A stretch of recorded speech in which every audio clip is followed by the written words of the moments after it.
The European Union is planning to militarize its economy. Ursula von der Leyen recently laid out her plans to, quote, rearm, using her own words, to rearm Europe and do so urgently and as urgently as possible. She feels that there is an imminent threat and she's really looking out for your best interests, Europeans. But jokes aside, of course, to support her plan to transition to a war economy, you will be required to contribute. You will be required to give up the lifestyle that you may be used to or the lifestyle that you would like to have, but she wants you to know that it is a small price to pay. The degree of absurdity is quite entertaining. Following the Ukraine summit in London, Ursula von der Leyen explained what needs to happen, what she wants to happen in order for Europe to transition to a war economy. Here's the clip. Take a look. We are in an era of rearmament. And Europe is ready to massively boost its defense spending, both to respond to the short-term urgency to act and to support Ukraine, but also to address the long-term need to take on more responsibility for our own European security.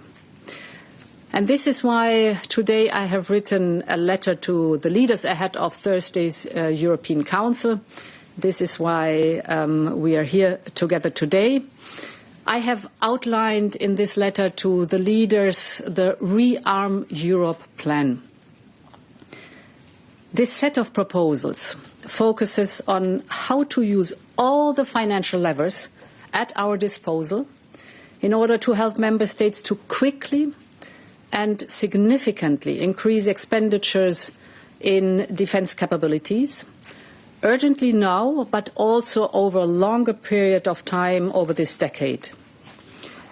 Financial Times recently published an article to really drive that point home, because it appears that many don't really understand what will be required of them. They don't understand what is needed in order to militarize.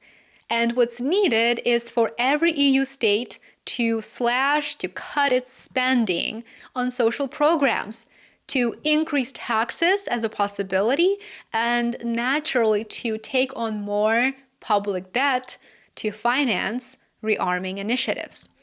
The title of the article is "Europe Must Trim Its Welfare State to Build a Warfare State." The author explains there is no way of defending the continent without cuts to social spending. So it is quite interesting that he's talking about the continent. He's talking about the continent to make it more dramatic, even though he's really speaking about the EU. But, the goal here is to dramatize, to make it scary.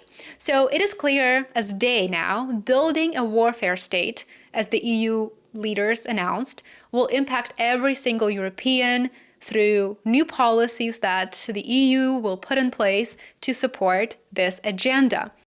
Anyone under 80 who has spent their life in Europe can be excused for regarding a giant welfare state as the natural way of things.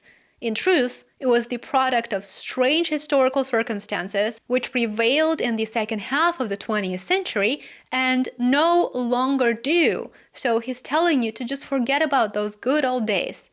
In reality, what we had in the second half of the 20th century was relative peace. And that's what enabled opening borders, that's what enabled international trade, and that's what enabled prosperity.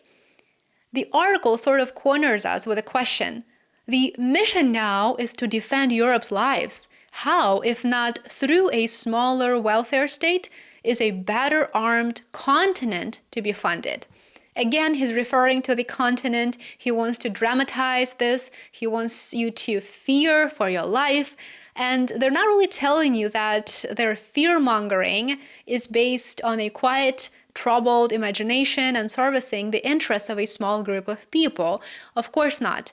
They don't leave you an option to ask good questions, such as, why don't we just start really working and supporting peace initiatives?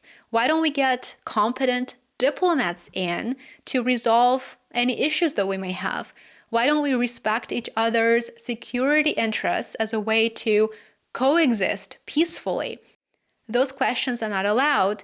They prefer to phrase this as if you don't really have a choice but to support the solution for the problem of their own making. Here, Financial Times says the quiet part out loud. The question is whether the public agrees. This is my favorite part of the entire article. The question is whether the public agrees. They know that you wouldn't agree. Then they say there's no assurance whether rich democratic societies can make difficult reforms, except in a crisis. So therefore, this is key. Therefore, a crisis must be created. Chronic discomfort isn't enough. An element of real fear has to come in, as perhaps it has now. So this is quite shocking. They tell you that you being simply in a chronic state of discomfort, which is this permanent state of discomfort and fear, that is no longer enough. They want you to live in fear constantly, quite literally, and to accomplish that goal, they've been focusing on fear-mongering, on warmongering, pushing propaganda efforts into overdrive, just so that you accept the plans that they have for you and you don't rebel against these plans that clearly hurt you and your well-being in the long term. Financial Times even admits that Europe has substantial structural financial issues.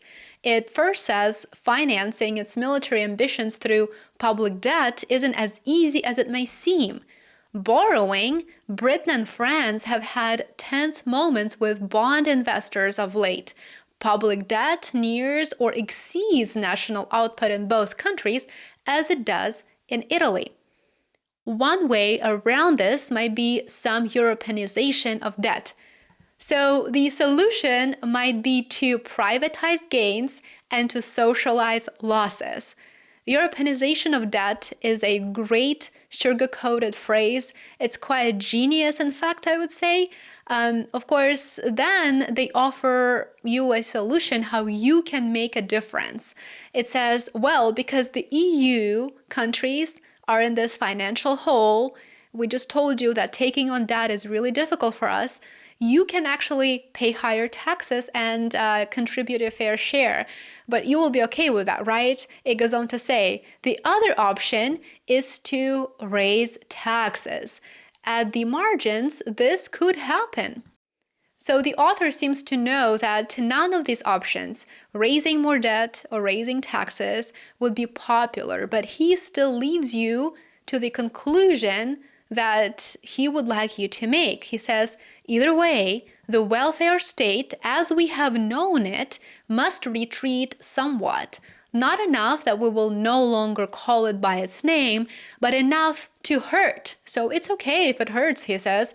It was never designed for a world in which living to 100 is banal. As the most military exposed place, this isn't tenable. So the entire argument appears to be based on the fear-mongering narrative that has been used by many European leaders to funnel billions of dollars to fund NATO's proxy conflict against Russia and to fund the most corrupt regime in Europe, Zelensky's regime.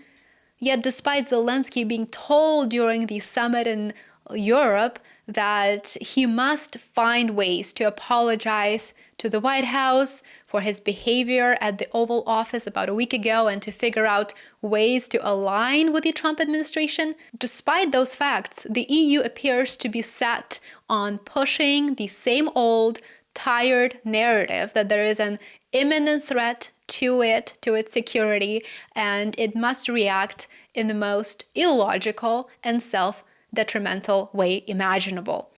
The article published by the Financial Times is one of those things that really make you regret and even, possibly change your subscription to this news outlet. This is truly one of those things that make you regret even subscribing to them. Well, thank you so much for watching. Let me know what you think about this in the comments below. I would love to hear from you. Remember to follow me on worldaffairsandcontext.com, become a subscriber, support my work. Enjoy the rest of your day, and I will see you back here tomorrow. Bye for now.